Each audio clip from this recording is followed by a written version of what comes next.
Wow, I didn't know that we had special sweepers for the Throwdown. Very cool. All right. I learn with you guys, the listeners, on this show. But it's good. I like it.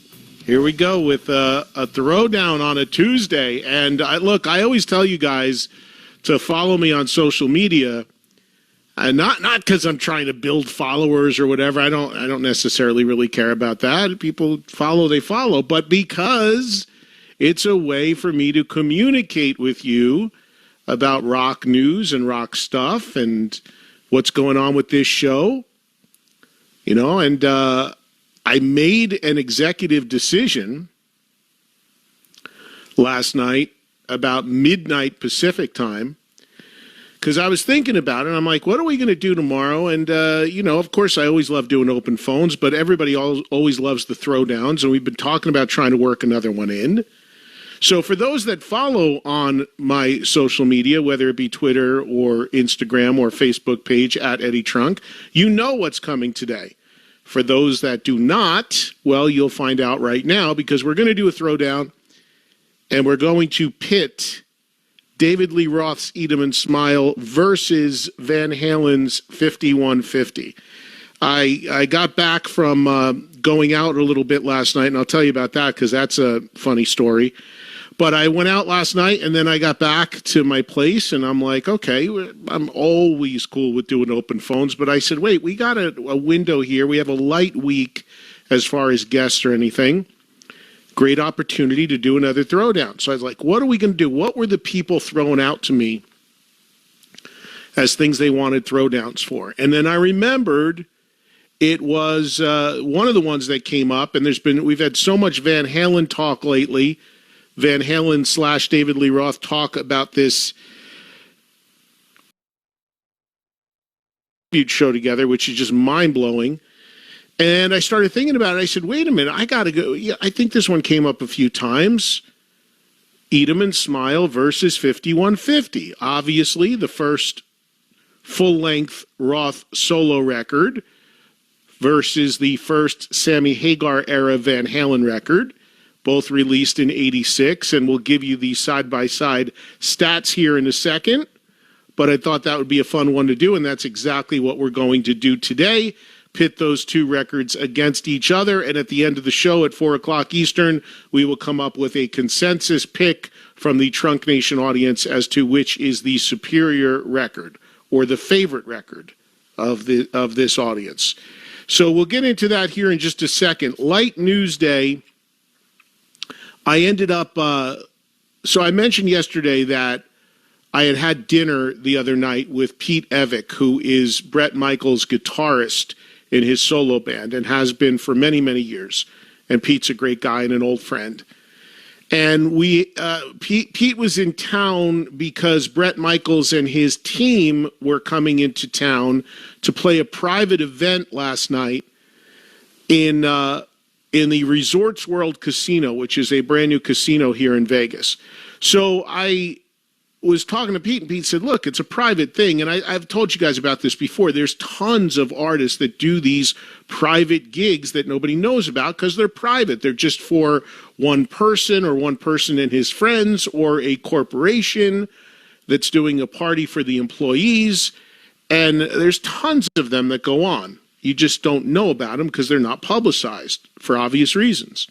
So Pete said to me, because initially I said to Pete, hey, let's get Bret to come on the air. And I'm in touch with Bret directly too, but I said, let me know. And he said, no, Bret's coming in the day of the show. They had a stadium tour date.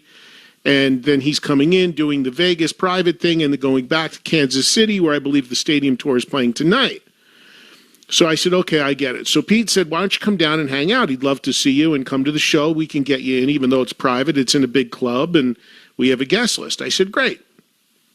So last night I went there, and Bret was supposed to play at 8 o'clock, and I get to the club inside the casino where they were going to do this, and there's a big sign, private party and whatever, but I give my name, they let me in. And you could see, Yeah, there were screens with the company's name on it, and the employees were there, and they had open bar and food and what have you. You know, nice setup, nice stage, whatever. So I went in backstage. I went into the green room that the band were using, and no Brett. And this is at like 7:00, and they were supposed to play at 8. And I see Pete and the band kind of like nervous, trying to figure out what's going on. And the bottom line was, you know, Brett flies on a private plane around. If you've seen his social media, he's always posting photos of him on this plane. The plane apparently had a little bit of an issue mechanically and was grounded in Kansas City. So there is a group of corporate people getting all liquored up, ready for nothing but a good time. And they have no idea that Brett's supposed to go on in an hour, and he's on the ground in Kansas City. He is not in Las Vegas. So everyone was scrambling, and I was like, oh, man, I felt so bad for everybody. And I've been there before, by the way. I have a friend, my friend Doug Burgess, one time, he charters planes here and there. And one time, Doug was nice enough to offer to charter me from Tulsa to a shoot that I had in Orange County, California, at the time I was doing this Access TV show. And that plane had a mechanical issue, and I was freaking out because when you are lucky enough to fly privately, and I've only been able to do it a few times, but the times I've had people nice enough to offer me rides on planes, when you fly privately, the assumption is, and the luxury is, you come and go as you please, and you're not at the mercy of, this kind of stuff. You just kind of take it for granted. But a plane has mechanical issues, it ain't going. And you don't want it to go, quite honestly. So I was thinking of that experience that I had with a whole TV crew waiting for me to shoot something at a festival, and I was stuck in Tulsa on a plane that wouldn't go. So Pete had to, Pete can sing and play in his own right and as his own cover band and all of that. So Pete had to go out there at 8:30 and play a set for about an hour and a half or so to stall until Brett could get there, because Brett wasn't giving it up. And I left. I couldn't. I watched a few songs from Pete, and I had my son. I had to get back home, and I was like, I can't stay here. So I left, and I texted Pete at like 11:00 last night Pacific time, and I said, did he make it? And Pete was like, he's just walking in now. So I can't. Those people seem pretty good-natured about it, but that was supposed to go off at 8:00, and I doubt Brett got on stage before 11:30 last night and did his hour or whatever. But this guy is flying. Brett is flying all over the country, bouncing around between private shows, public solo shows, stadium tour shows. I told him, I said, I didn't see him last night, but when I spoke to him the other day, I said, you got to rest up, man. You're going to kill yourself. Especially because he just had a big health scare with the diabetes stuff. So I'm assuming they got it in. I was sleeping by the time he would have played. But there's a little peek into some of the stuff that happens behind the scenes with some of these artists and the craziness that goes on, especially with some of these private shows from time to time. But Pete sounded great and did a good job, but the people were there to see Brett. And Pete was funny because if you ever see Brett play solo, he has these big scrims, for lack of a better term, like a poster, a big mat behind on either side of him of pictures of him. And Pete was like, well, you got pictures of Brett on stage, just pretend he's here and we'll play some songs for you. And I'm like, yeah, that ain't gonna fly for people who paid for Brett. But I guess it went off and he got it in, and most importantly, arrived safely in and out of Vegas. So that was my night last night. And then I got back home and I'm like, what are we gonna do? And Pete is a huge Van Halen Hagar era fan, so that got in my head as well. And I'm like, perfect. We've been talking so much about this Roth stuff and what have you. 5150 versus Eat 'em and Smile. Light news today, so we're going to get to the phones here really, really quickly. Let me run down just a few news things. I'm so bummed. I just read this morning. There's a band called Degeneration from New York City that I absolutely love, and would be on my should have been huge show all the time for me. Their bass player, Howie Pyro, died recently. They did a tribute fundraiser for Howie to raise funds for, I believe it was liver disease that he died from. And they are doing another one in New York City at the Bowery Ballroom on the 23rd of July, which I guess is this Saturday. And all the funds will go to this charity. D-Generation will headline it. They do not play that often. Love the band, and I'm bummed I'm not in New York to see them. But if you're in there, go see them. And if you're in that area, go check them out because they're always great. Again, they don't play that often, and this is a charity event. Clutch announced a new album, Sunrise on Slaughter Beach. It'll come out on September 16th. Haven't spoken to Neil Fallon in a while. Maybe we'll line him up to come on at some point. Had a lot of people talk about in the last few days Kane Roberts, the former and now once again current Alice Cooper guitarist. And he's come up a number of times, given that he is replacing Nita Strauss and rejoining the band after many, many, many years. I reached out to Kane last night. I was in touch with him to ask him if he'd like to come on and talk about returning to Alice and give the audience an update. And he said he'd absolutely love to do that, but he cannot do it this week. We will schedule him for next week. This week, he said he is completely slammed in trying to learn the Alice Cooper set and also deal with some gear stuff because to my knowledge, Kane Roberts has not been active as far as playing and touring for a very long time. So he, even though he played with Alice back in the 80s, you could imagine there's a lot for him to get caught up on, which is what he said he's busy doing this week. But he said he'd love to come on, and we will schedule him for some point next week. So for those asking about Kane and his return to Alice, we'll get it straight from him. We'll lock it in at some point next week. I'll let you know what day we're going to do it. Actually, now that I think about it, I'm taking a few days off next week. So the only live shows next week are going to be Wednesday and Thursday. So it's going to be one of those 2 days. I'll have to hit him up after the show today and see which one works for him. You'll get best ofs next week, Monday, Tuesday, and Friday. But there will be 2 live shows Wednesday, Thursday around my schedule and a few days that I'm taking off. So Kane Roberts, look for him hopefully to be on the air with us on next week's show. And speaking of Van Halen, you know, we talked a lot yesterday about Wolfgang Van Halen's recent interview that was in the current issue of Rolling Stone that made a lot of news where Wolf, without saying David Lee Roth, 100% supported what I have been saying and made news by saying a couple weeks ago that David Lee Roth seems to be the issue in trying to get anything happening with Van Halen and Van Halen tributes and Van Halen activity, which led to a lot of people saying, well, why don't they just do it without him? And who knows, maybe, in fact, it actually comes to that. But more has come out about this interview, which I have still not been able to read because it's behind a paywall. But, you know, here again is the quote, and now all the rock publications are picking this up, this Wolfgang interview, where he says, an Eddie Van Halen tribute concert didn't happen because, quote, some people are too full of themselves to let others have a good time. I mean, this is pretty damning stuff. And again, nobody he did not say David Lee Roth by name, but he's not talking about Alex Van Halen. He's not talking about Sammy or Michael. So it's a very basic process of elimination. How this plays out and how this manifests itself, Wolf being outspoken, like I said, it's yesterday on the show. I think it's great that Wolf, we've never had this with Van Halen before, where we have somebody who is on social media and is not afraid to express his views. And I think that's great.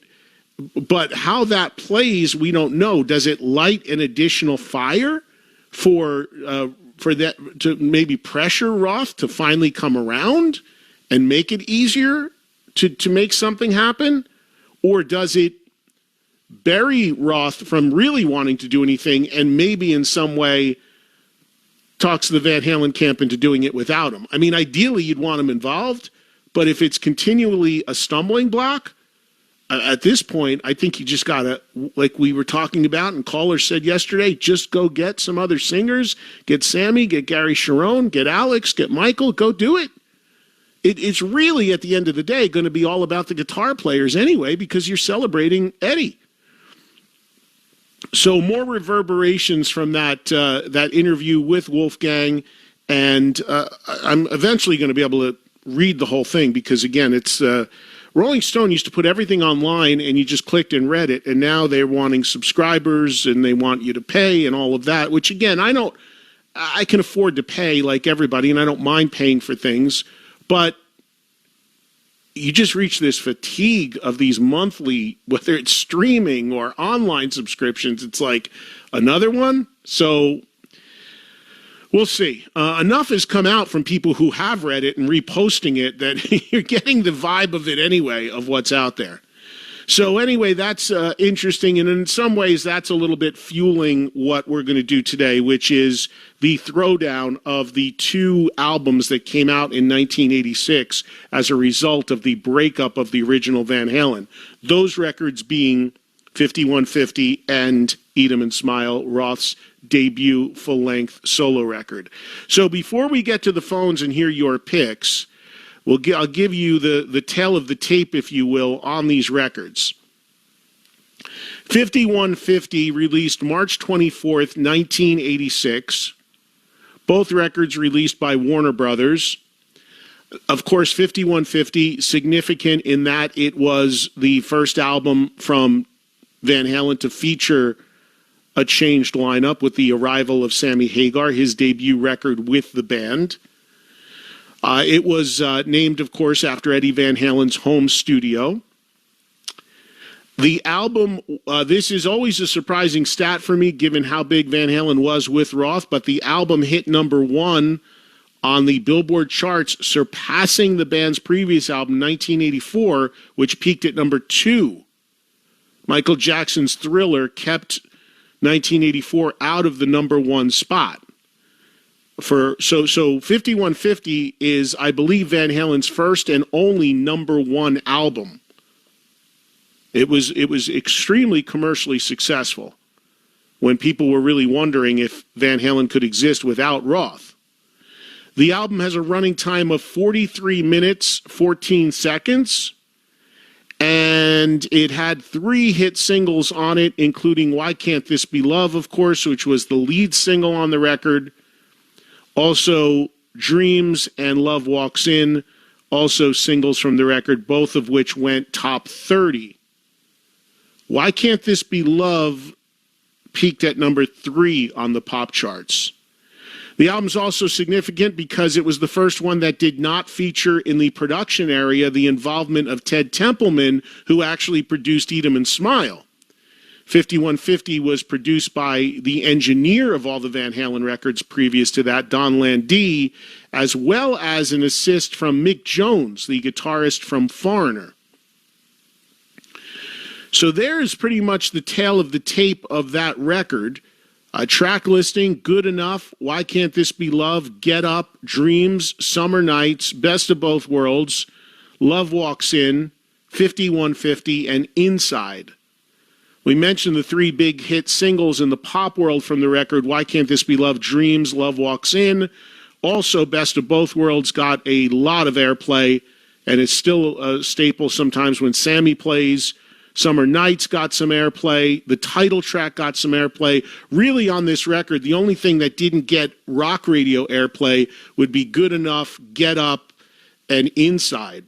Pretty much everything else was fairly present on rock radio, and then you had those 3 songs that bled over into pop radio.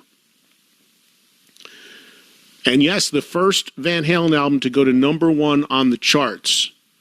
Dreams as a single went to 22. Love Walks In as a single also went to 22 on the pop charts. Why Can't This Be Love goes to number 3 on the pop charts, number 1 on the rock charts. Summer Nights also charting on the rock charts. And the album in the U.S. is sold in excess of 6 million copies currently. It is over 6 times platinum at this point, 5150. An unbelievable story when you think about it, given that, and I worked in a record store when this thing came out, as I did for Eat 'em and Smile, and there was widespread concern, questions whether Van Halen had anything left and how, if they could possibly survive without their frontman David Lee Roth. And Sammy Hagar and 5150, a resounding yes they could, given the massive airplay and success that resulted in its release. Shifting gears over to Eat 'em and Smile, released after 5150, July 7th of 1986, of course the same year. As I mentioned, produced by Ted Templeman, who of course is the guy who did all of the early Van Halen records. The great irony there is that if you read the Templeman book, and if you've read any of the Van Halen books, Templeman was not someone who even wanted David Lee Roth in the band because he just felt he couldn't sing. Templeman wanted Sammy Hagar in the band from the beginning in Van Halen because Templeman worked with Hagar on previous records and on Montrose. So I always found that really, really interesting that Templeman ended up going to Roth and doing the Roth record. But Templeman came around quickly once Roth was in Van Halen because he loved his lyric writing and had all new respect for him after they started working together, despite what Templeman saw as vocal limitations in his singing. Of course, this was not David Lee Roth's first solo release. Crazy from the Heat, the EP, came out previous, but this is the first full-length record. Eat 'em and Smile has a running time of just 31 minutes.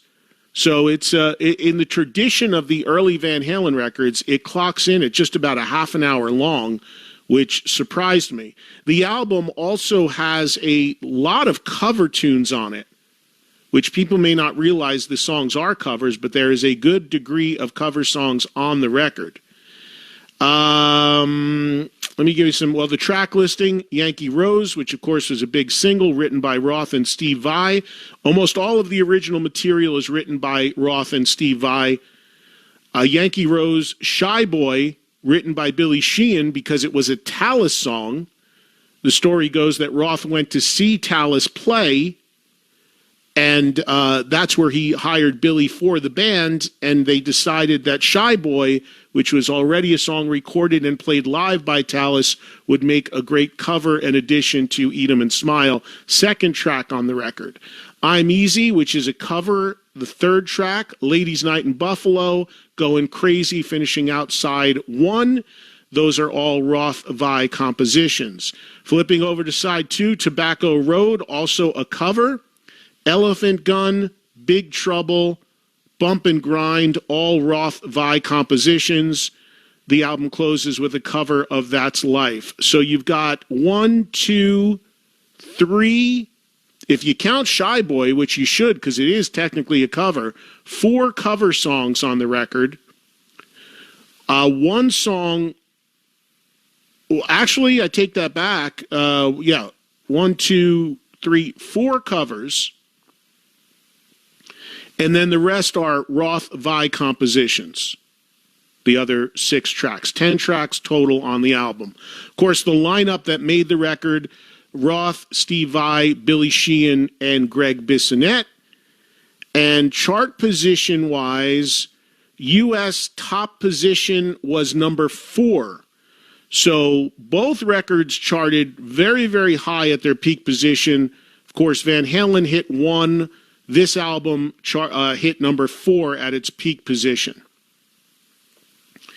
And let me see if I have sales numbers here for this, because I don't know if we do.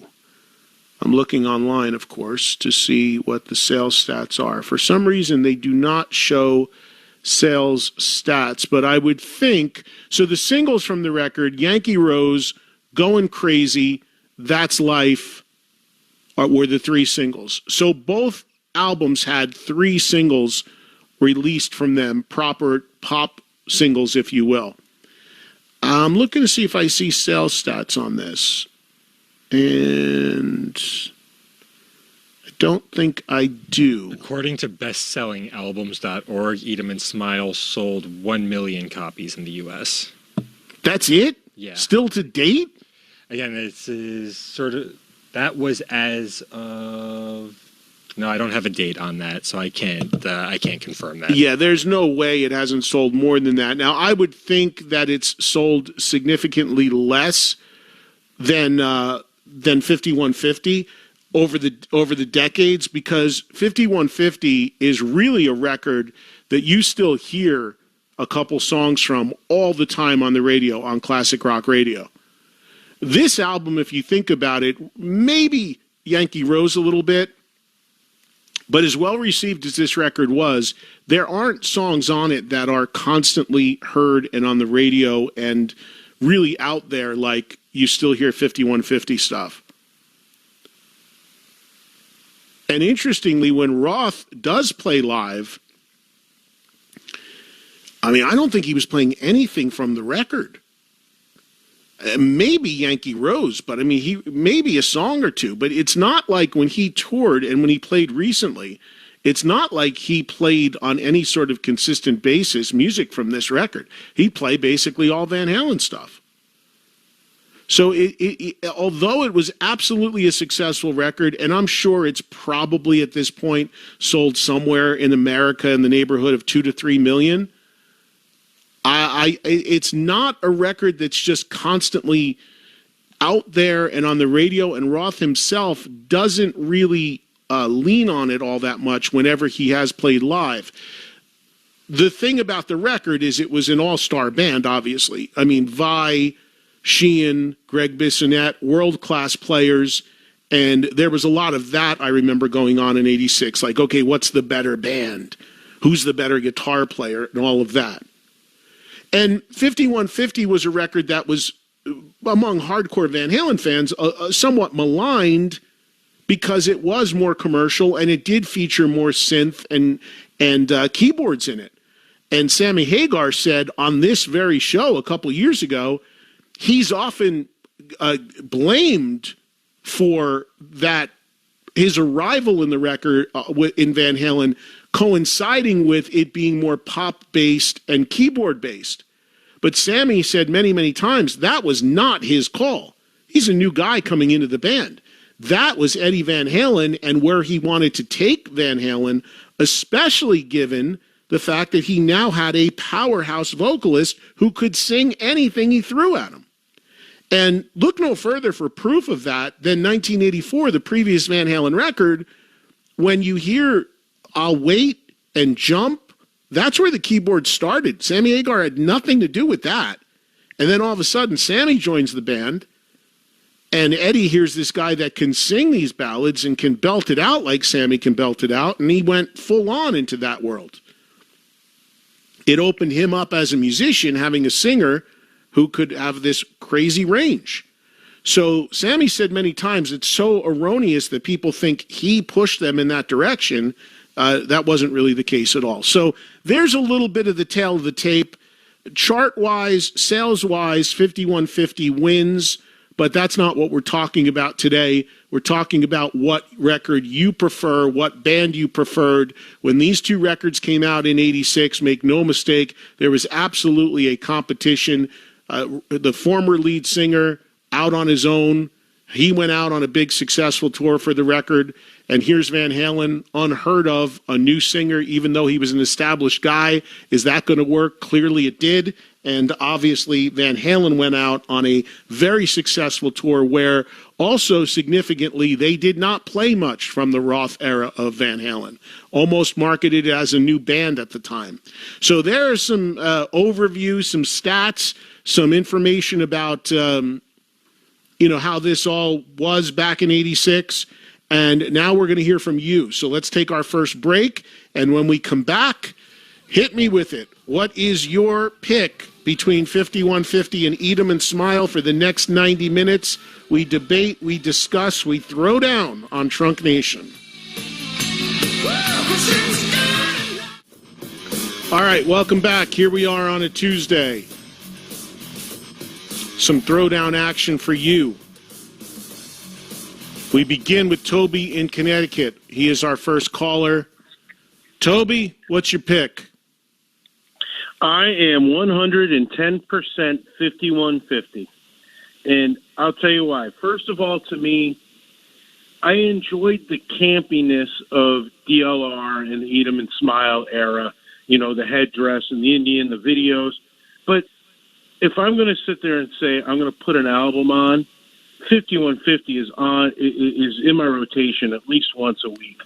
And the other thing is that Sammy took the music seriously, whereas I always felt like David Lee Roth, when he got into this era, it became a sideshow. It became like a vaudeville act. Like almost, you know, he should be cracking jokes in between the songs, which I guess he's now doing these days anyway. So I'm 100% 5150.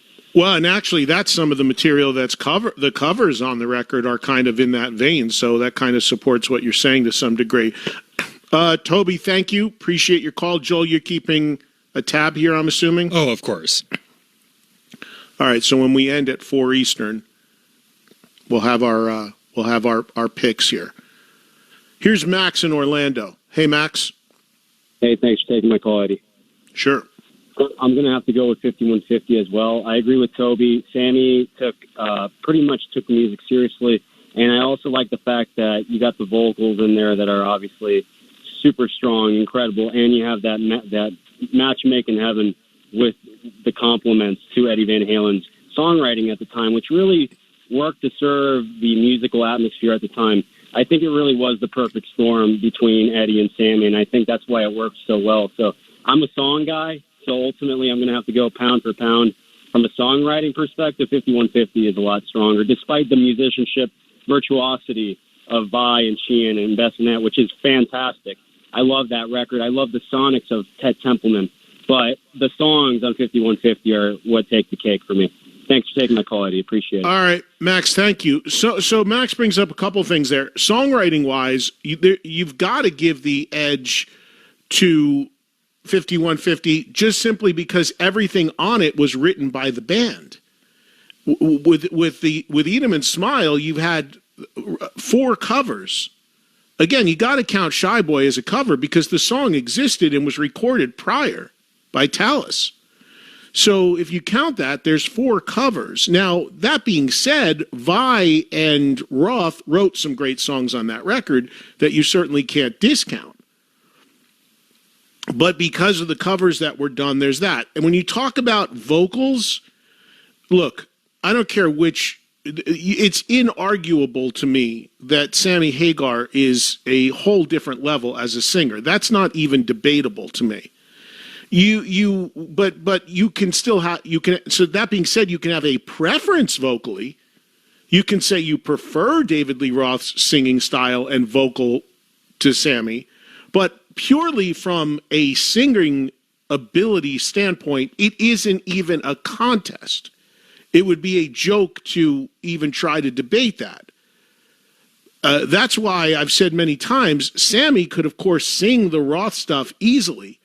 Roth, when he was in Van Halen, could never, if he wanted to, even attempt to sing the Hagar stuff. And that's not a slam on Dave. It's just about your vocal ability and your range. I remember when, because I've said many times, Roth on record, on the early Van Halen records, is perfect for that band and what they were doing at that time. It's not, that's phenomenal. That's inarguable to me. That type of vocal was ideal for what they were doing. It was perfect. So that's the thing. I remember, because I was a Hagar fan. By the way, I didn't put my vote in officially, but Joel, you can put me down for 5150, as people can probably figure out, because although I love Eat 'em and Smile, I was a Hagar fan before, long before he joined the band. So I was all in when this change was announced, because I had gotten tired of Roth's antics, especially live in Van Halen.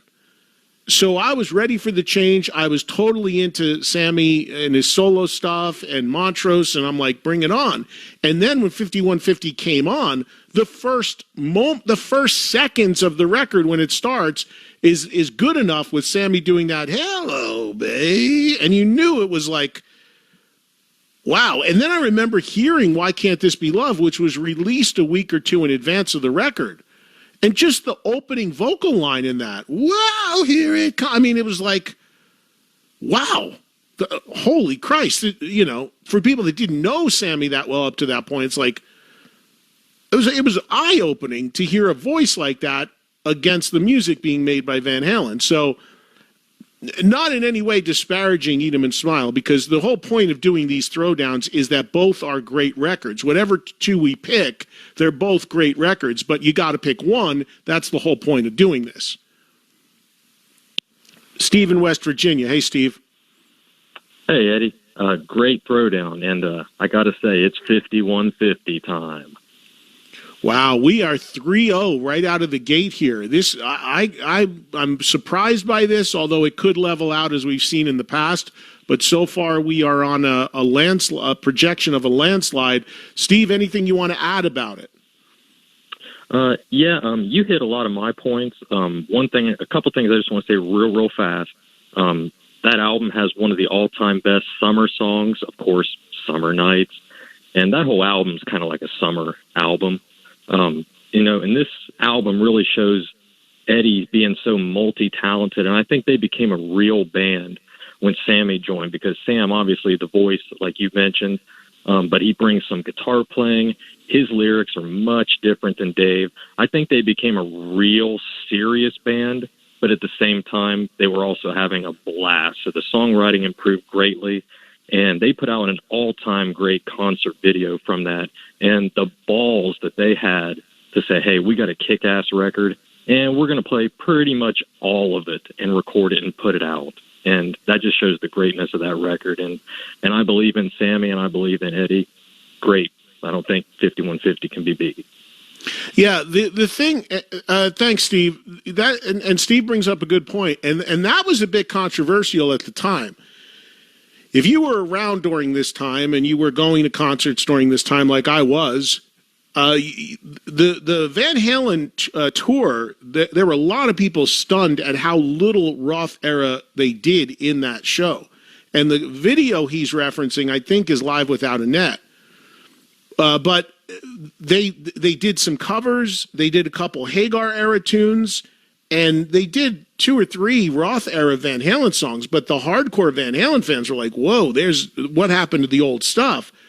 And there was even talk that they were going to change the name of the band at the time. The thing is that, and then of course Roth went out and he did a good amount of Van Halen because he only had the one record. And then, of course, a lot of stuff from Eat 'Em and Smile, and he had the big show and the inflatable microphone and all that, those antics that he would do. If I'm looking for a negative on Eat 'Em on 5150, if I'm looking for where I'm going to give, for me personally, where I would give Eat 'Em and Smile the nudge, the positive check mark, it would probably be in the production, because there are elements of 5150, as great as I think it is, that have a very 80s gloss to it.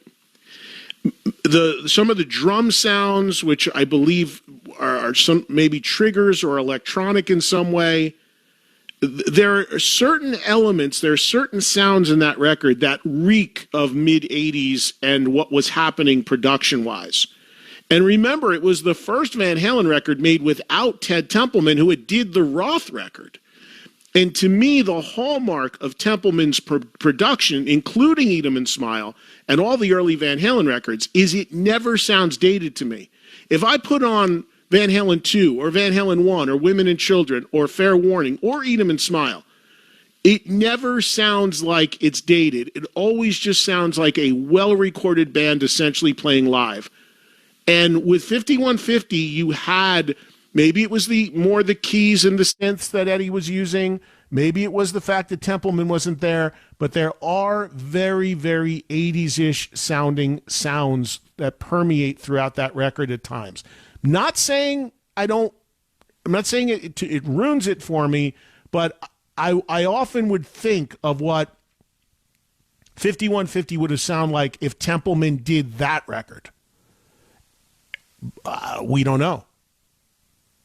So that to me is another interesting thing here. All right, I got to do another break so I don't get too behind here. But we got plenty of time here, so let's take care of a break. And when we come back, and in equal time, Joel is giving you clips of songs from each record, alternating as we go to breaks. Just to put this stuff in your head, a little Yankee Rose, which was the big song, of course, from Eat 'em and Smile. We'll come back. So far, if you count me, we're 4-0 on 5150.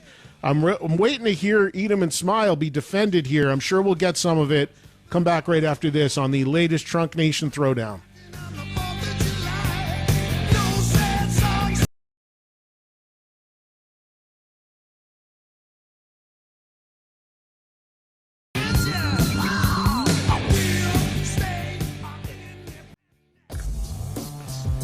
By the way, I just got a copy of the Rolling Stone Wolfgang piece that's been making the news the last couple days about this Van Halen stuff, and I'm not going to get into it now today because I can't read it on the air, obviously, the whole thing, but I will now finally be able to read the whole thing and maybe have more thoughts and give you some more on it on tomorrow's show. But today it's 5150 versus Eat 'em and Smile, our latest Trunk Nation Throwdown. These are always so much fun and interesting.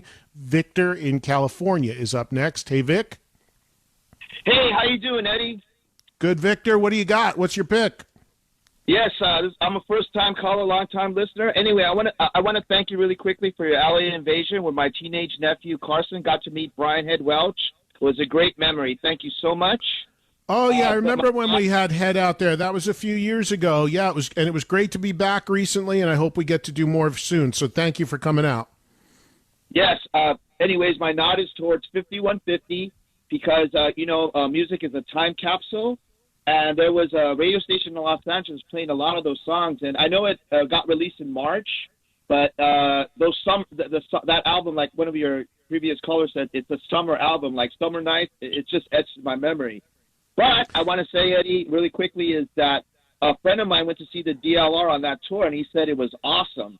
And Yeah. Diamond Dave was quoted as saying, not did you hear that, but did you feel that? I think it attributes to Steve Vai's guitar wizardry. And also, one note, go ahead. What do you call it? David Lee Roth did a Spanish version called Sonrisa Salvaje of that same album, which was a giggle. But yes, my nod is towards 5150, Eddie. Thank you. Thank you, Victor. Appreciate you listening.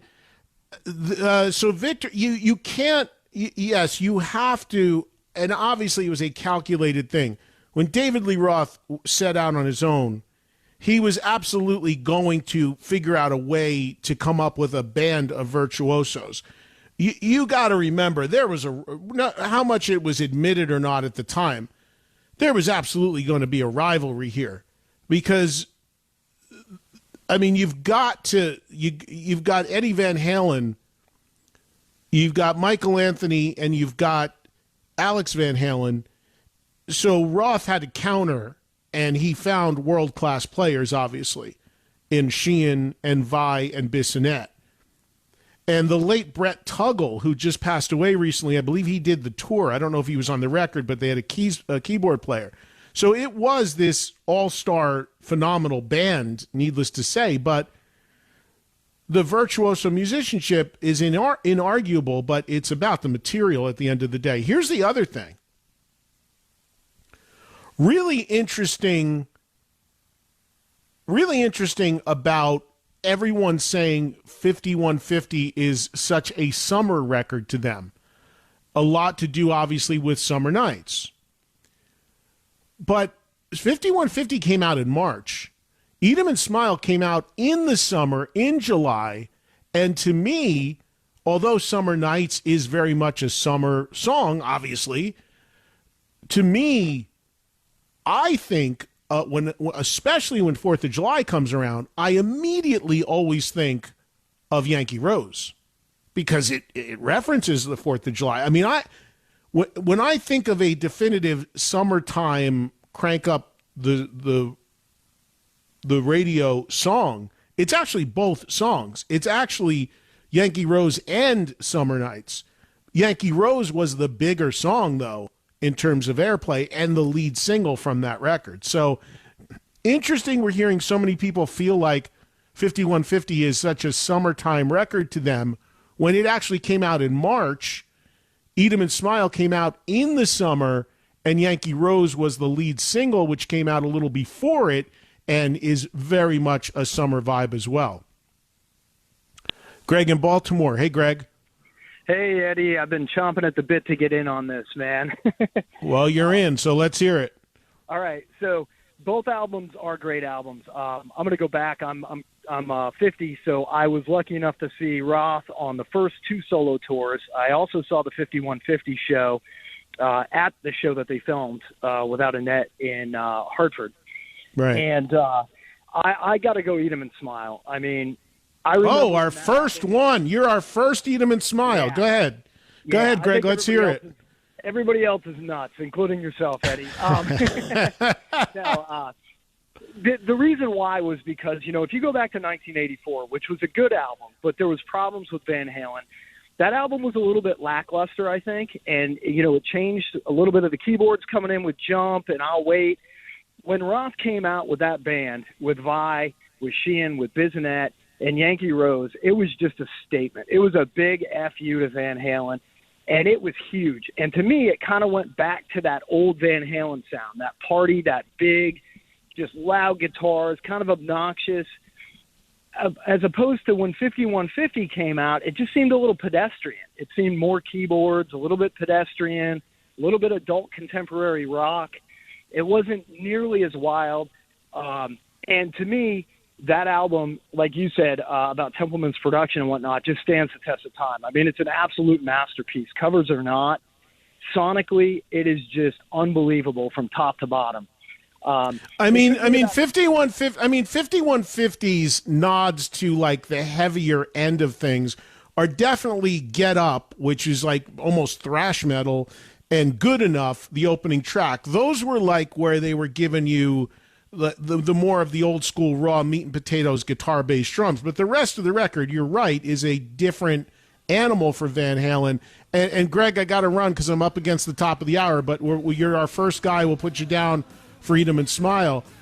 But and I agree with Greg's point that Eat 'Em and Smile is a more Van Halen sounding record. Without a doubt. You've got the voice, you've got world-class players, you've got Templeman, and you've got more guitar, bass, drums, straight-up rock, despite the cover stuff that's on there. So I do agree with that, but I don't care where you land. This is just an amazingly catchy, great song. I mean, Hagar's vocal, just unreal. All right, another hour coming up.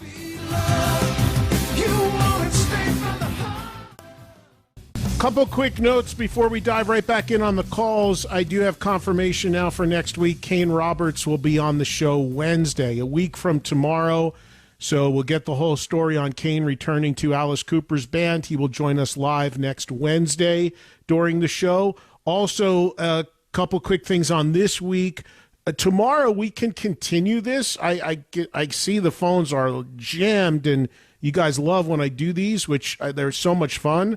So we can, we'll officially kind of close it out here at the end of this hour. But if it spills into tomorrow a little bit, that's okay. Tomorrow's going to be a little bit of a mixed bag. I'll have some new, the usual news and stuff. We can do a little more of this. We can do a little open phones, and then we'll close out tomorrow with an email segment.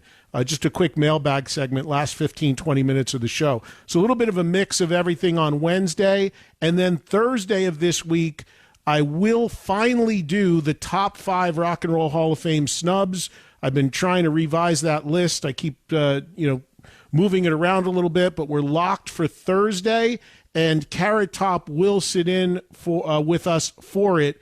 So we'll have a top 5 with Carrot Top, the legendary comedian, joining us in studio here in Vegas as we reveal our revised list of the top 5 bands that should be in the Rock and Roll Hall of Fame and are not. The revised snub list we need to do every year. So start thinking about that once we phase out of this. We'll be doing that Thursday.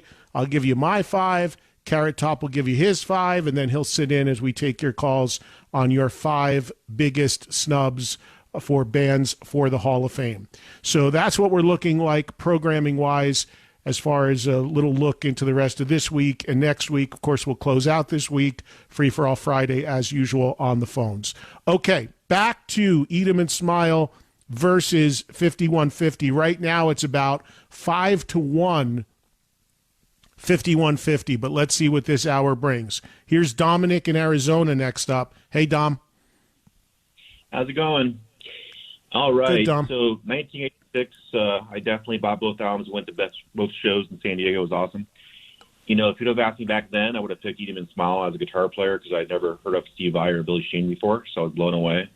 But, you know, the test of time is definitely 5150. The songwriting is amazing. I just saw Sammy Saturday and San Bernardino. I think he's like, well, he just gets better with age. You know, the guy's amazing. So 5150, my vote. All right. Thank you, Dominic. I mean, there's no contest here as far as the record that has stood up in terms of airplay and singles. Why can't this be Love? Love Walks In, Dreams, I mean, Summer Nights. Those are all songs that are still kind of out there. That's the kind of weird thing about the Eat 'em and Smile record is Yankee Rose kind of like the only song you still kind of hear a little bit. But it's that probably explains why 5150 is over 6 million copies sold, because in terms of singles hits, where it stands now and how people feel about it now and where that music lands on the radio and any sort of regular rotation, that's not really a contest. Here's JC in New York. Hey, JC. Hello, Eddie. There you go. All right. This was a hard one. But you know what? First, I must say, Thursday, I'm going to see the maestro, the man, one of the Toxic Twins, Mr. Joe Perry, Thursday up in Hampton Beach. So I'm so bummed I'm going to miss those shows because I'm west, but enjoy, JC. No doubt. All right, cool, Cat. When I heard that this pairing of Eddie Van Halen and Sammy Hagar were coming, my mind, now I'm a year older than you, my mind went straight to dual guitar, which didn't really come to fruition. I didn't, you never really saw that with them. And I had this great, huge aspiration. I was like, wow, this is going to be off the fucking hook. This is going to be great. Standing Hampton, all that great music that Sammy did. And it was keyboard. It was like, wow, this is a little fucked up. I didn't really like it. So I'm going to change my vote because I told him 5150, but that last caller nailed it, dude. He nailed it right on the money. It's definitely David Lee Roth. I mean, I saw Tallis in a little club in New York, and Billy Sheehan, I got to give it to that damn surfboard dude going across the top of the stadium when I first saw that. He was on that surfboard cruising across. I was like, son of a bitch, man. This guy's got it, even though I don't like his antics and shit. But you know what? It is a party album. So I'm going to change it and going with Eat 'em. Oh, all right, JC, thank you. With JC making a change while he was on hold, swinging to Eat 'em and Smile. JC brings up another interesting thing. As far as the live show, Roth had the bigger production, I think, in terms of lighting, the surfboard, the giant inflatable microphone. If you like that stuff, I mean, Roth did that. Van Halen basically just came out and played. And, but, Sammy was always picking out the banners out of the crowd, and where Roth was the larger than life, I'm the king, worship me approach to being on stage. Sammy was and always has been the complete opposite. Sammy comes off as the everyman. I'm one of you. Hey, I'll jump in the crowd. I'll sign your banner. I'll hang out with you. He's the guy that you just, he's one of you, and that's legitimate, by the way. That's really who the guy is. That's not a front. That's not an act. I mean, I know him very, very well, as you know. Roth was a totally different approach. The larger-than-life rock star, the party leader, the guy who strutted around. So depending upon what approach you were looking for, there's that angle of it, too, when you're talking about the live thing. And JC's point about he expected a dual guitar thing, Sammy played a little guitar on stage when he was in Van Halen, but not much. And from what I remember him saying, he was totally fine with that because Van Halen was always a single guitar band, and it's friggin' Eddie Van Halen. And Sammy would be the first to tell you he's not the guitar player that Eddie is by any mile. But he would play, there'd be a couple little harmony lead parts, I think, or he would play some rhythm guitar here and there. But yeah, for the most part, they kept him just with the microphone in his hand. Steve in Tampa. Go ahead, Steve. Hey, Ed. Take you off speaker there. Hey, real quick, Soul Asylum's playing in Vegas July 30th on the Fremont Street. So, and I'm going. I will be there. They're not coming to Florida. And I hit up Perner about coming on, actually. I don't have an answer yet, but we maybe have him on. Maybe I'll get to ask him a great question again that'll elicit a great response. So, and what's your pick, Steve? Okay, 5150. I look forward to Toys versus Rocks, but the songs, I don't go back and listen to anything except for Different Kind of Truth. But I saw that tour twice, and I'm in the audience on the Why Can't This Be Love video in South Florida, and then I saw him in L.A. too when I was on vacation. But I'm glad things happen for a reason. At least Eddie was still playing. I do like the Dave era better, but 5150. Love the tune 5150, and I dig the show, bro. Thank you, Steve. Appreciate it. 5150, the song, is also a good song that got some airplay as well. I mean, there's 5-6 deep on 5150 of songs that got airplay. Again, Inside, Get Up, and Good Enough, pretty much the only songs that didn't really get regular airplay. I think a song that hasn't come up on 5150 much is Love Walks In. That song is unbelievable to me. The vocal on that is unbelievable to me. That is Sammy Hagar just off the charts, as is Dreams. I mean, the vocal on Dreams is ridiculous. And we talk about how great Sammy Hagar is in terms of being, we had a caller earlier who just saw him live, and I did too last week. And it's like the guy in his mid-70s doesn't lose anything. All of that true. But Sammy himself, I'm pretty much sure, would tell you that Dreams is one that he probably cannot do like that anymore. If you've seen him do Dreams, he does it in a kind of acoustic way. And there's no shame in that at all, because you listen to that vocal in Dreams, which was a big song. Remember the video? The band wasn't even in it. It was, I think, those fighter jets or whatever flying around. But his vocal in that is just ridiculous, as is Love Walks In, which I prefer even more as a song. Here's Kevin in Florida next up. Hey, Kev, go ahead. Kevin. Oh, yo, Kevin. hello. Hey, Kev, you're on the air. Hey, buddy, I'm sorry. I didn't realize you guys were going to get to me so quickly. Thanks for taking my call. Sure thing. My vote is straight up 5150. Wow, this is a landslide so far. Go ahead, make your point, Kev, if you have one on it. Yeah. Well, as a drummer, you know what? I like the direction that they went. I like the electronic drums of the 80s. I thought that was a really cool twist for Van Halen, and then kind of changing it up. They got Sammy in, so you know what? Let's just kind of recreate what we are and what we're about.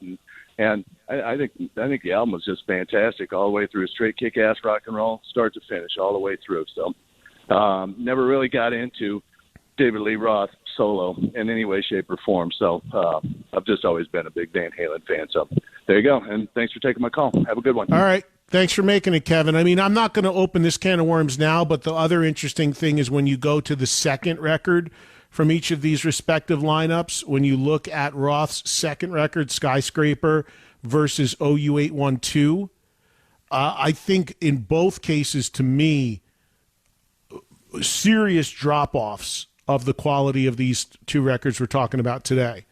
Skyscraper, I pretty much checked out on. It was thin sounding, and whereas Eat 'Em and Smile was very Van Halen, completely just stripped down, live sounding guitar, bass, drums. Skyscraper was the complete opposite to me. It was just I was not a Skyscraper guy at all. And OU812, same deal. I mean, there's some things on it there I like just because I'm such a Sammy fan of his voice, but OU812, not nearly the record I thought material-wise that 5150 was. But that's a potentially another throwdown, but that again, I don't love either record, so that's like, which one do you dislike less? I don't hate it. Well, hate's strong, but I mean, I really, yeah, I don't know. I don't want to muck this one up. We'll get to that maybe at another time, but that just popped into my head because that caller brought up the production, which again, 5150 is a very 80s sounding produced record, and I really, really would love to see what that record would sound like remixed or without the electronic drums, or with if Templeman would have done it. Here's Dave in Wisconsin. Hey, Dave. Hey, Eddie. I'm going 5150. I think that record had a lot of legs and a lot more good songs on it. If you go back to the mid-'80s, I feel like Eat 'Em and Smile came out with massive MTV airplay with Yankee Rose, but then dropped off and faded pretty quickly after that. Yeah, Going Crazy was a pretty big song, though. I mean, Going Crazy did pretty well, but yes, it did not have the run that 5150 did, which 5150 is legitimate 3 songs deep in terms of top 40 hits, where 5150 was not that outside of Yankee Rose. And maybe Going Crazy. I don't know how high Going Crazy charted, but okay, Dave, thank you. We'll put you down for 5150. Here is Derek, who is in New Mexico next up. Hey, Derek. Hello, Eddie. Hello, Sebastian. Hello, Carrot Top. Hey, Eddie, I just wanted to say today's my birthday, so I'm glad. Thanks for taking my call. You know, I want to get in on this throwdown. And for me, that one caller, the first guy that took Eat 'Em and Smile, stole my birthday thunder. But so anyway, that's my choice is Eat 'Em and Smile. Even though these are 2 freaking awesome albums, you know what I mean? And there's not a clunker on either one of them, in my opinion. And you know, and there's I literally, you know, banking my brains here, you know. I was like, oh God, okay. So, but yeah, so I think to me, I got to see the Hagar Van Halen, you know, a couple of times in concert, whereas I only saw the DLR, you know, just like once or twice. So I think for me, what swayed me towards Eat 'Em and Smile was because I wanted to, you know, like now, I was the caller the other day, you know, saying that I wish they would get back together for, you know, like a quick reunion run on this tour, and I would go see it. And so that's the reason why that. And then also the planes in that video for Dreams is the Blue Angels. Right, and right. Also, that's right. I think another reason why that song and album did very well is because that song Dreams was on the Power Rangers soundtrack too, which, you know, probably a lot of kids are like, oh my God, like, you know, that song is associated to that, you know, they're seeing that in their eyes too. So, and then also I'm going to go to REO Speedwagon, Styx, and Loverboy concert tomorrow in Phoenix. So, and I'll call you back later on for a review. And thanks for taking my call, Eddie. Derek, happy birthday. Thank you for calling in. Appreciate it. Derek with a vote for Eat 'Em and Smile, and making his points there. We go to Alabama right now, and this is Chuck. Hey, Chuck, go ahead. Hey, and I got to go Eat 'Em and Smile all the way. And for me, going back to that time in 1986, I was a bass player just starting out, and it was not very familiar with Sammy Hagar, other than he was the I Can't Drive 55 guy. And I was such a huge David Lee Roth era Van Halen fan. That album, I totally checked out. I just thought it was all pop, all keyboards. And then when David Lee Roth goes out and gets the high speed on ice bass solo guy, the Crossroads, Jack Butler, who cuts heads every Saturday night guy. And I mean, I wasn't that familiar with Greg Bissonette, but finding out, you know, he was Maynard Ferguson's touring drummer and he was like 15. To me, it was that album all the way. Well, yeah. All right, Chuck. Well, thank you. It's now we're getting a little more balance here. Thanks, Chuck, for calling. A little more balance coming into the picture with a few Eat 'Em and Smiles in a row. And again, Chuck's point is if you were the hardcore Van Halen Roth person, then without a doubt, Eat 'Em and Smile was more of your speed. It's the virtuoso playing. There's not a lot of keyboards and synth. It's way more in line with what a Van Halen fan would have wanted, and of course the voice of Van Halen at that point. When you look at Hagar coming in, people kind of forget, and Sammy has said this before, it was a tough decision for Sammy to join Van Halen when he did, because he had been working forever to break as a solo artist, and he finally did with I Can't Drive 55 in the VOA record. And now here he is abandoning that after literally working at that point, 15 years to get there, to go join Van Halen, who were a mess when he walked in. He's told that story too. I mean, he walked into that studio and it was just literally a mess, and the members were a mess. So it was a huge risk for him to walk into that situation. I think one of the things that gave him a bit of a security blanket in doing it is that his manager at the time, a guy named Ed Loeffler, who has since passed away, who I knew casually, Ed Loeffler ended up managing Van Halen when he joined it. So his manager from his solo time also joined Van Halen and becoming their manager, and that probably gave him a little sense of security in going to the band. Al in Jersey, go ahead, Al. Eddie, thanks for taking my call, brother. Sure, man. All right, man. So, dude, yeah, it's a tough decision. They're both great albums. I'm just giving the edge.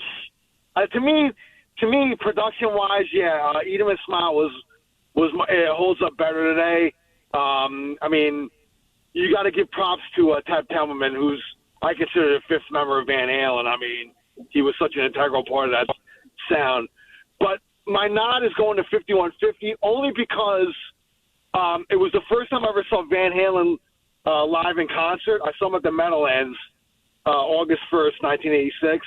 I remember that date fondly. I remember they played 4 nights there, and I would think I was the second night when I went. And I also won that album down at the Jersey Shore Boardwalk down in Seaside, much like you won albums back in the day. Yeah. I kind of parallel you on that, you know. And that summer of '86, man. I mean, going down the shore, that summer, that album 5150 was like the soundtrack of that summer, man. I mean, I heard it played on the boardwalk constantly, like when you were going on rides and everything. It was just such a summer staple that year, you know. So, but I love both albums, man. But I'm just giving the nod slightly to 5150. So that's my pick. And all right, Al. Thanks for taking my call, brother. You got it, man. Thank you. Yeah, really interesting that 5150 is emerging as the summertime soundtrack of these two records when, again, it came out in March. Now, of course, back then, unlike the music industry today, when a new record comes out, the fans buy it in the first week, and it's literally forgotten a couple weeks later. I mean, that's every record, no matter what band it is. New Def Leppard record. Anybody still talking about it? Anybody playing it? No. Everybody bought it first week who wanted it. Band is playing a couple songs from it live, but that's just the way records are. First week, push, push, push. Get that big first week chart number. Everybody put out a press release. Hey, we charted at number 4. 3 weeks later, forgotten, off the charts. Nobody even knows it came out. That's the way the business is now, sadly. Back then, it was not like that. Records had a year or two run going up and down the charts as singles were released. So I almost forgot myself that context is important, because even though 5150 came out in March, with 3 hit singles from it, the run of time could have covered a year. So that very much would have put it smack in the middle of being a big summertime record in '86.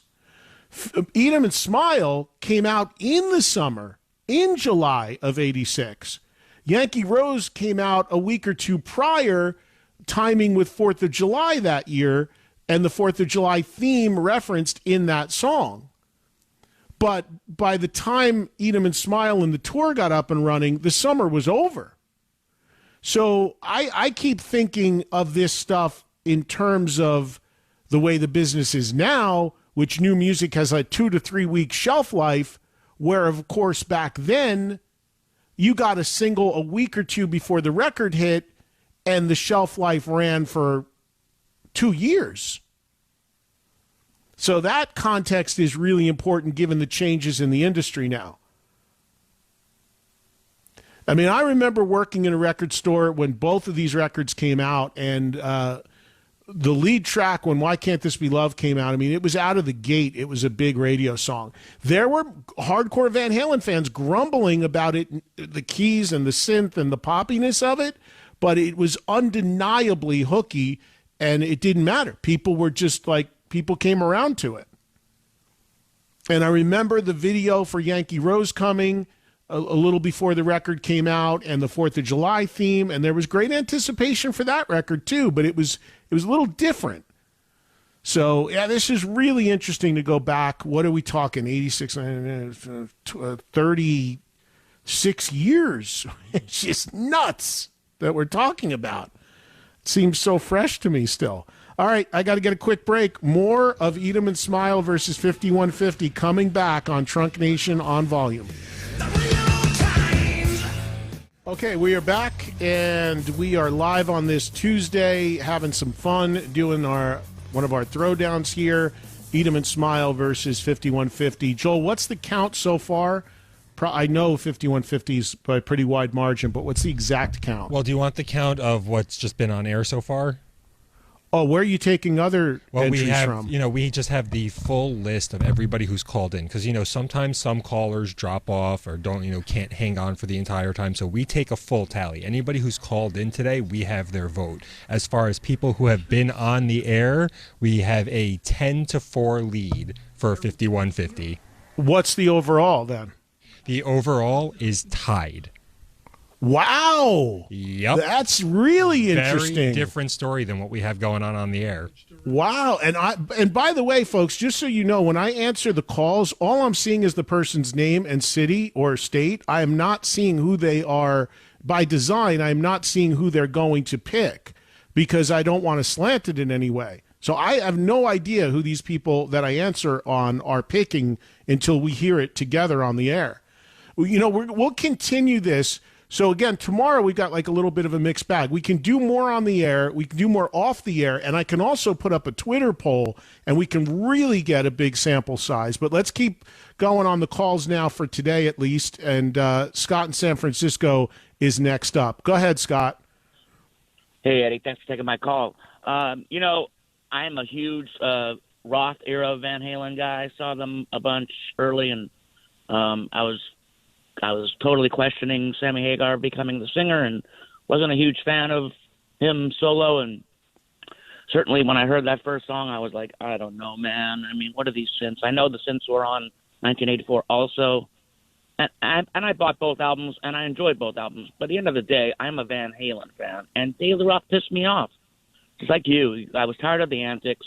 I was ready for something different. And at the end of the day, I don't put on Eat 'Em and Smile ever, but I do put on 5150, so I'm definitely going 5150.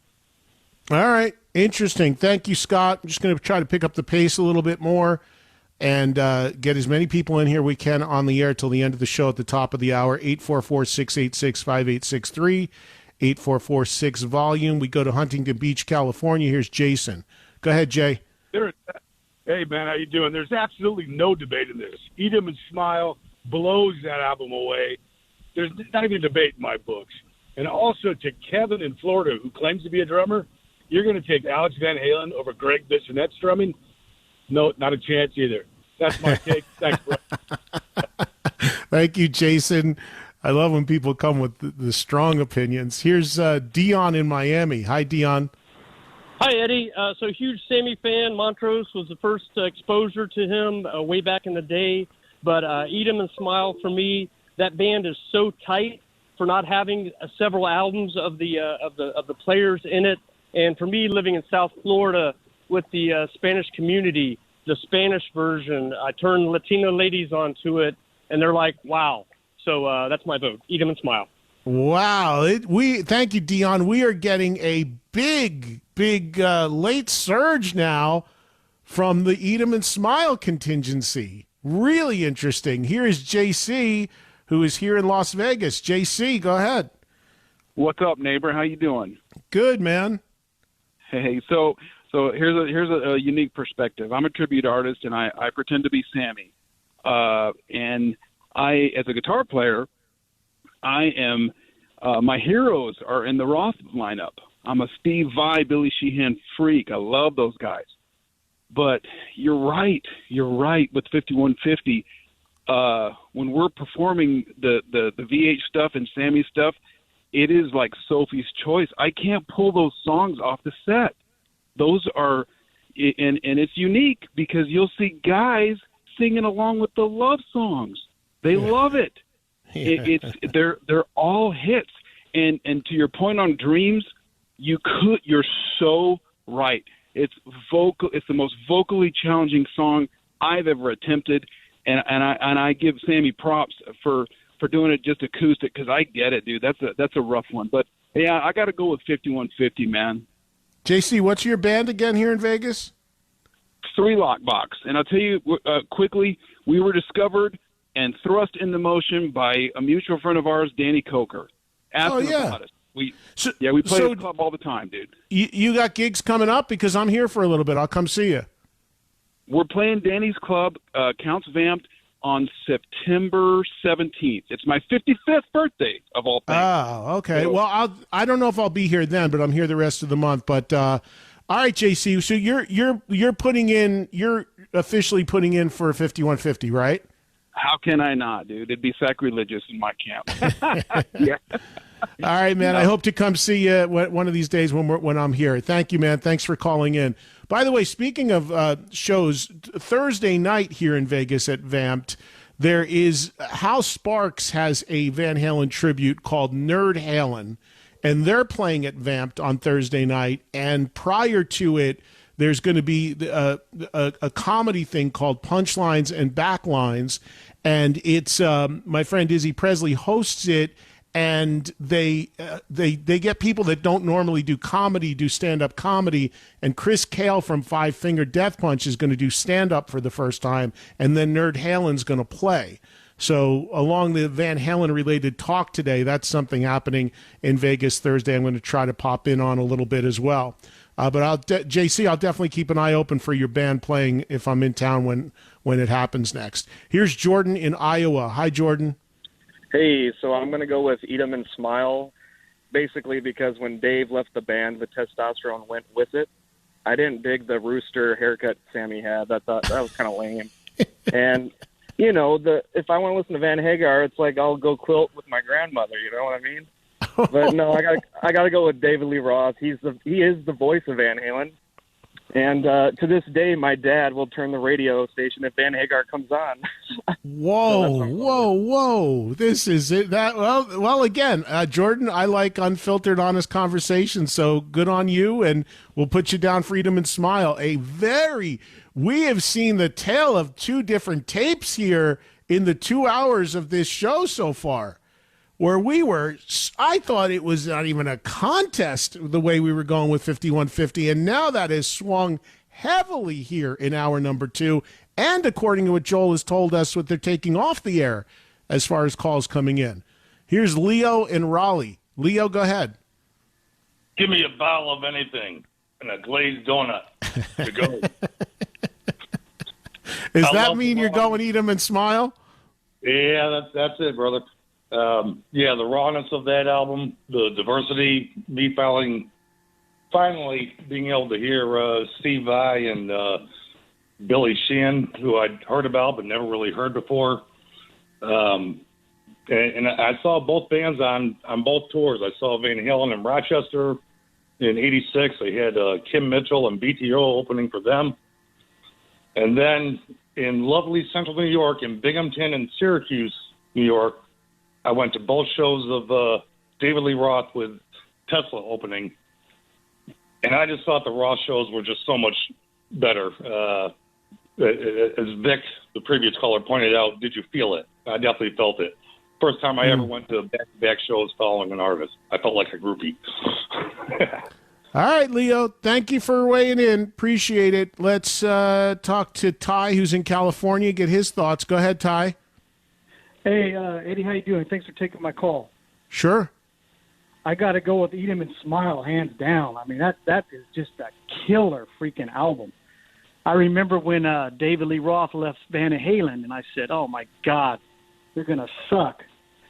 And when that Eat 'Em and Smile album came out, I just couldn't believe the sound of it. It was just awesome. Steve Vai on lead guitar. I mean, it was just a killer album. I still play it to this day.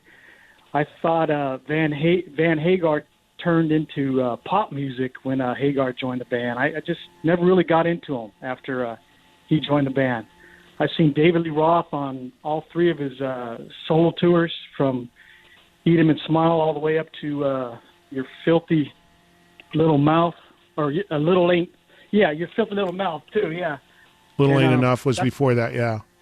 Yeah, and that's when he started going downhill, but I saw him in Stockholm, Sweden on the A Little Ain't Enough tour, and that was just a great show. And I'm not sure, but you might know the answer to this. I think Jason Becker might have been the guitarist on that tour, but I'm not sure. No, what happened was, and thanks, Ty, what happened around the time of A Little Ain't Enough, which that song, by the way, is a great song. I don't really know that whole album inside out, but that song is a great song. Jason Becker had the gig and did the record.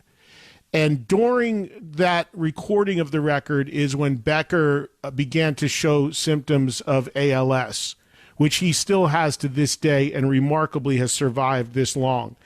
And clearly could not do the tour with the onset of one of the most horrible diseases you could ever imagine in ALS. And again, Becker's story is amazing, and Becker is still alive. If you've never seen a documentary called Ain't Not Dead Yet, you should look it up. It's already probably over 10 years old, but it's Jason Becker's story, and the title plays into the fact that they gave him a couple years to live, and he's still alive to this day. But Jason Becker did the record. And then when he was diagnosed with ALS, he obviously did not do the tour. And the guy that came in and did the tour was Joe Holmes, who later, I'm 99% sure it was Joe. And then Joe ended up going from that. And I don't know if before or after that is when he joined Ozzy. It was after that. And then I just had a conversation with some friends about Joe Holmes the other day, because I love Joe Holmes playing. And I was real supportive of Joe when he had a band a few years ago called Pharmakos, and now he is making new music under his own name. He dropped the name Pharmakos, just calling it Joe Holmes. There's a couple teaser clips which I posted on social media, now online. He's got a new record coming. But my recollection is Becker did that record and Joe Holmes did the tour, because, of course, Becker couldn't because of his diagnosis. So that's what went on around that time. All right, let me do another quick break, and then we'll come back. We'll have 15, 20 minutes. We'll squeeze in as many more as we can here as we continue to debate and dissect Eat 'Em and Smile versus 5150 in the latest Trunk Nation Throwdown. More of your picks right after this.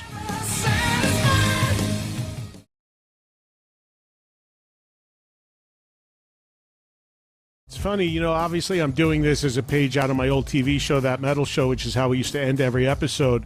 We used to have 2 minutes to do it among like 4 or 5 people, and now not even, having 2 hours or just a little less than that to do it, you still can't get it all done, but it's so much fun to dig in, So again, we can do a little more of this tomorrow if you want. I'm sure it'll spill over to social media, and we will continue right now. And very important to note, and I'm glad I mentioned this before, I do not know what everyone's going to pick, so I'm not picking people based on that. The order that I take the calls is only based on I can see how long you've been holding, and it's just I take the order of the people who've been waiting the longest. So next up with his pick on this Throwdown, we go to Ricky in Maryland. Go ahead, Rick. You're on the air. Eat 'em and smile, brother. Another Eat 'em and smile. Is that it, Ricky? Short and sweet? You got anything else you want to say real quick? It was mind-blowing. I mean, come on. That he leaves Van Halen and goes and does something that's equally as badass. I mean, but you know what, though? Then again, I loved the Van Halen album. You know what I mean? Like, it was just a very nice, pleasant album to listen to. And the cool song, the good jamming song on that album, nobody's really thought about it. Summer Nights, man. The opening riff to that, holy shit. So, but your pick is Eat 'em and Smile. But yeah, man. That David Lee Roth. All right, thank you. Sorry, Ricky, I just clipped you there, but thank you for calling in. People forget, nobody's talking about the heavy stuff on 5150. Get Up is basically like Van Halen thrash. I mean, that's like, it's funny. I worked in a record store, as I told you, when both of these records came out, and the manager of the store at the time was would always stop me from playing overly heavy music because he felt it would alienate customers from coming into the store. So there were times where a record like 5150 that at one point, at a certain point had a couple big hits on it, he was fine with the record playing if it was Love Walks In or Dreams or Why Can't This Be Love. But when Get Up came on or Good Enough came on, we'd have to skip those songs playing them in the store because they were too aggressive for everybody to hear. And he was worried. We were in a mall. He was worried that wouldn't pull people in from the mall. I know it sounds ridiculous, but that's some of the stuff that went on that comes to mind when I think about these records. Here's Al in Queens. Next up. Go ahead, Al. How you doing, Eddie? Good, Al. What's your pick? 5150. All right. Now we're getting a little more balance. Anything you want to add, or short and sweet? Yeah, I never was a David Lee Roth fan, never will be. He's not a vocalist, he's an entertainer. They got a singer with Sammy Hagar. All right, Al, thank you for your pick. Here is the previously mentioned Izzy Presley here in Vegas. I know where you're going, but let everybody know. Well, Edward, it's easy. Like you mentioned the 4 covers. Then you got 2 great balls-out songs, and then you have a bunch of filler. It's 5150. I'm sorry, you Dave only wonks. It's 5150 complete record, and that's the bottom line. Oh, I thought you were going Eat 'em and Smile. I didn't know that. Okay, this is a surprise to me. No, Ed, look, we've done this twice on the podcast where we've gone track versus track versus track. And I think it all depends on who's on with us. But the bottom line is 5150 is a better record. Well, as far as, of course, I'm a 5150 guy. Thank you, Izzy. I'm just going to move a little quickly. You can see Izzy Thursday if you're here in Vegas. I mentioned that event that's going on at Vamped. But I mean, again, for me, it's just Eat 'em and Smile is a great record, but I listen to 5150 way more. And I also was for me, I was a huge Hagar guy previous to him joining, so I was all in on the change. I would love to see 5150, the Sammy Hagar catalog of Van Halen has never been reissued or remastered. That's amazing when you think about it. I truly hope that they get around to doing that. And I'd love to hear if they do a little tweakage to 5150 sonically what it would sound like. You're still going to have those electronic drums unless they did a remix. But I'd love to hear that. And I saw, by the way, when I tweeted and posted on my social media about doing this, one of the because I saw it flash on my screen, that one of the people that replied or favorited it or whatever was Rhino Records, who of course controls this catalog. So maybe they're listening and we can get a Hagar reissue at some point, a campaign. Here's Eric in Philly. Hey, Eric. Hey, Eddie, this is a no-brainer. It's 5150. Come on, people. I mean, so here's my take. Roth, entertainer, Hagar musically improved the band. They just became more of a band instead of like with David being out there as like the sideshow. Their music I thought the Hagar catalog is much more melodic. It's much more diverse in terms of sounds and things of that nature. It really allowed Eddie to expand his horizons. And the last thing I'll say about 5150, in my mind, one of the greatest live. It was never released as an album. I have like a bootleg of it, but the video, Live Without a Net in New Halen, Connecticut, which is where I'm originally from, is one of the greatest concert videos of all time, in my opinion. And if you want to even go further, the song 5150 is live on that show, is one of the greatest guitar solos I ever heard in my mind. I don't know if you remember it or anything like that, but it is phenomenal. And I still get goosebumps listening to Eddie jam on that. I have the VHS of it, but I don't even think that's ever come out on DVD. Yeah. No, it hasn't. It's now. Quick question for you regarding the Hagar catalog and not being remastered or this being released on DVD. Is that? Do you think it's because of the? I know the rift isn't there anymore, but do you think they never went back to re-releasing it and tuning things and cleaning things up because of what was going on between Eddie and Sam? Yes, I absolutely do. I think that there was definitely, we all know there was a tension from them. We all know that Eddie kind of, in the last years of his life, thank you, Eric, absolutely buried that period of the band, which is crazy given the amount of success we're talking about that they had. The only number one record Van Halen had, I think certainly the first was 5150. There was absolutely a bias. He was working with Roth again, whether it was reluctantly or not, he was.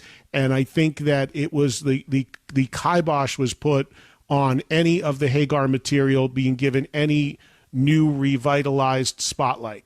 I think it's very obvious. Now with Eddie gone, will that change? Will that be loosened up? We don't know. I hope it will be, because those records should be remastered. They should be repackaged. They should be resurfaced on vinyl. If you're a vinyl guy, of course I'm not, but if you think about it, I don't even think those records, because when they came out, you're talking late 80s. I mean, vinyl was dead. People forget vinyl didn't exist for 20 years or whatever. So I would be surprised. I don't even know if those records like For Unlawful or OU812 or any of those were even ever initially made on vinyl. I think since there's been some issue of it, but I don't think initially they would have come out on vinyl, because vinyl really wasn't a big thing. It was the height of the CD era. But even the Live Without a Net video, which was only VHS, I don't think that's ever been made available as a DVD. I mean, it'd be great if they cleaned that up, bumped it up to HD, and put it out as a Blu-ray. I don't know how many people buy discs anymore like that, but it would be cool to have it available. I mean, we'll see. I would love to see box sets. We'd love all of that, whether it's Roth, Hagar, whatever. But, now maybe the playing field is leveled. We know Sammy made the peace with Eddie before he died. So maybe there's an opportunity for that to finally happen. Joel, I don't want to clip you, because I'm curious of these stats, and we only have a minute or two here before we have to end. Give me where we're at right now, what you've got. Okay, so what we've got from what our audience heard on air is 15-10 in favor of 5150. Now, what we had on the phones was a little more representative of, what we heard at that last break, where it was closer to tied, and it's 26-19 in favor. 26-19 what? 5150? 5150. Okay, so as of today, closing out this show on a Tuesday, no matter where you slice it, 5150 is the winner by roughly, it sounds like 60% versus 40%. Would that be about ballparking it? Yeah, I'd say that's about right. Okay. So that's where we're at today at end of business, let's say, for Trunk Nation on a Tuesday. Now, again, what I'm going to do is I'm going to go on my Twitter, and I'm going to put up a poll right now, minutes after we get off the air here. And you can vote in the poll. I'll put it up for 24 hours, And then by the time I get on the air tomorrow at 2 Eastern, we'll be at 22 hours that the poll will be up. And you can cast a vote there. You can also call in tomorrow, and I'll take a few more calls on the air about this, because I ate up a half an hour to start the show on the news and some other stuff and just setting this up. Now that it's set up, I'll give you some time tomorrow on the air. We'll do a little mailbag tomorrow too, little mixed bag. But this is so interesting and bringing back so many memories that I'm kind of curious as to where everybody lands on this. And you might be able to hear, I just had a landscaper fire up outside of my house. That's all right. We got back-time music to cover it. So it's good. Good time to close out the show. Anyway, thank you all for calling in. Thank you all for listening. Let's see what Twitter yields. Let's see what we get tomorrow, and we'll see if we have any swing in this and get any change. But really interesting stuff. Great memories coming back of that period.